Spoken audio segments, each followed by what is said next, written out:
and thank you so much for joining me back here. Today we're going to do another book talk video. I'm not going to do a review because there is some specific stuff within these books that I want to talk about without having to worry about spoilers. So if you haven't read these two books, don't watch this video if you don't want them spoiled for you, because I am just going to talk freely today.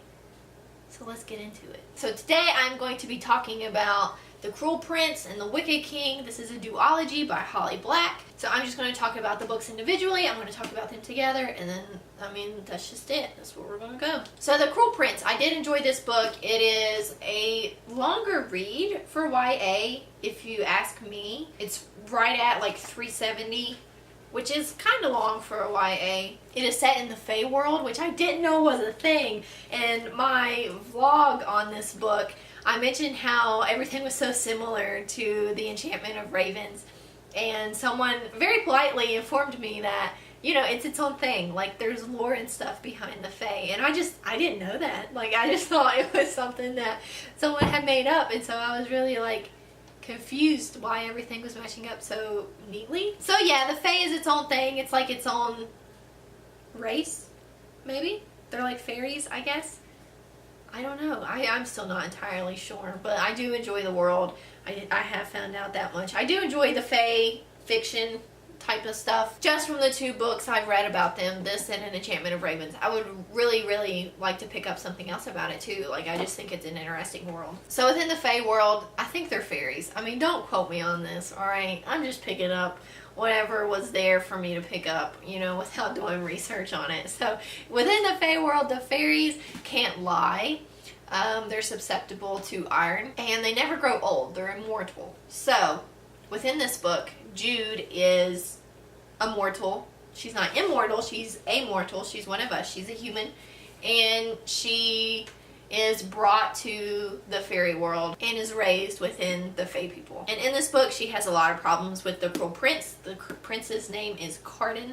He is like the last in the line for the throne. He has a bunch of older siblings who are all picked above him. And this book is all about the kind of rivalry, dispute, conflict, whatever you want to call it, between Cardan and Jude. Jude really wants to fit into the Fae world. She wants to be part of it. Her goal is to be a knight within the kingdom. And it just so happens that her adopted father, I guess you would call him, is like the general of the army.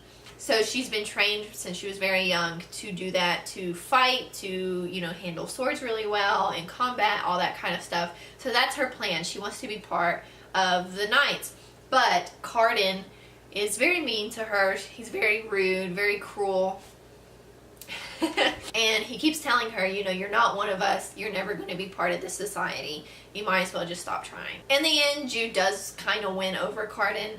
Not in a romantic way, but she prevails over him. She tricks him into accepting the throne and giving her power over Cardan. So any command that she gives him, he has to obey for a year and a day. But that's how this book ends. It ends with her putting Cardan on the throne, and since she can control Cardan, she essentially controls the throne. So she has way more power than she would have had if she had just become a knight. I put it right here, just because I'm going to end up throwing it at you guys, I talk with my hands, I can't help it. So there are a couple things I do want to mention about this book. One, I want to say it was a little predictable. I did foresee Locke kind of betraying Jude. I thought that was kind of predictable. I was kind of disappointed about it because I like the name Locke.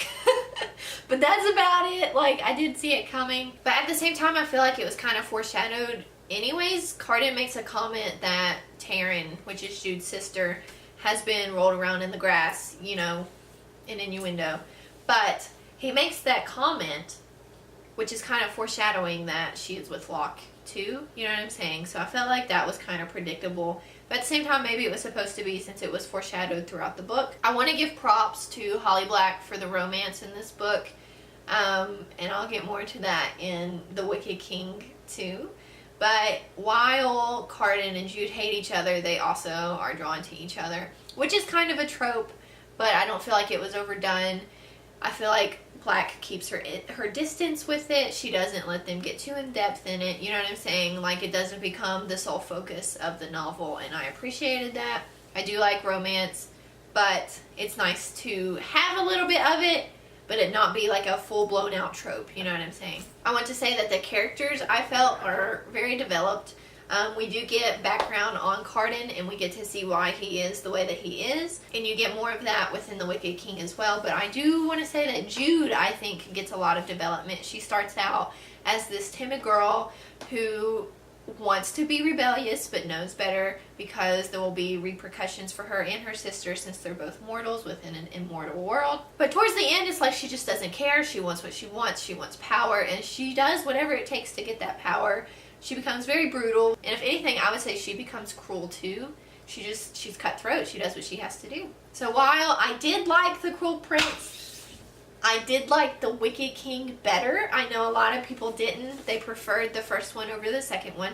I like the second one better. I do want to say, okay, like, I know there's already been spoilers, but here's more spoilers coming at you. I did foresee Cardan and Jude getting married. However, I thought Jude was going to make him marry her. You know, she has that power over him. She could command him, you know, I order you to marry me. And she would essentially have gotten that power that she was after, like, eternally. You know what I'm saying? Like, if she was queen and it was publicly recognized, then she would have gotten what she was after in the first place. However, Cardan tricks her. He marries her secretly. That way the rest of the people don't know, and exiles her, which I thought was really cool. Not in a sense of like, oh yeah, I'm glad Jude's exiled. I just thought it was a good way to end the story. I thought it was very fitting. I was really afraid that Holly Black was going to follow the trope and make them fall in love. You know, especially after they got married, I was afraid that they were going to fall in love and everything would end all hunky-dory and it would be a happy ending.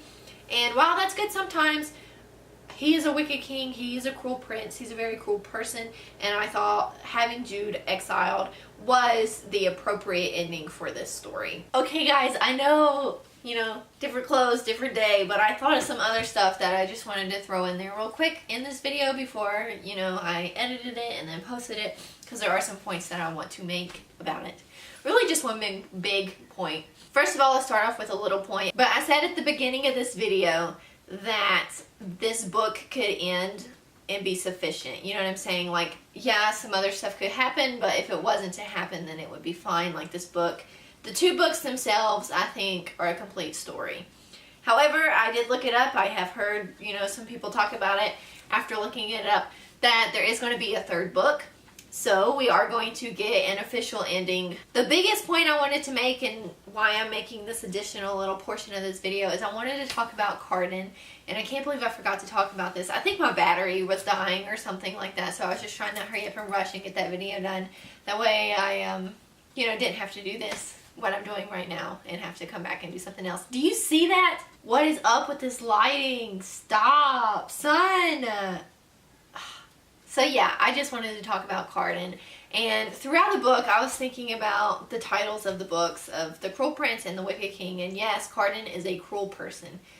Straight up, he's mean, he's brutal, he, you know, rips the wings off of other people, you know, he's cruel for no reason. However, if we were to get this story from his perspective, I feel like we would have a different outlook on him, because Jude is not a soft, nice, you know, kind, welcoming person either. She's pretty cruel herself. She tricks him into being king when he specifically said that he didn't want to. Sorry, I'm thinking about an Office reference. So he puts his trust in her and gives her complete control over him, only to have her backstab him and do exactly what he asked her not to do. And throughout all of this, Jude doesn't really have any concern about what she's doing to Cardan. She just does what she thinks needs done. I don't know. It's not even for the greater good. It's just what she wants. You know what I'm saying? Like, yeah, she has the kingdom's best interest in her heart, but how does she know that Cardan doesn't? She never really asks. She never really confides in him. They never really have that talk, like, we could do this together. And I do recognize that Cardan specifically said that he did not want control over the kingdom. That if she was going to rule, she was going to rule, and he was essentially just going to be a puppet and do all the fun stuff while she did all the hard stuff. However, I don't think Cardan was treated well by Jude, and I kind of am not mad at him for what he did to her. I feel like it was rightful.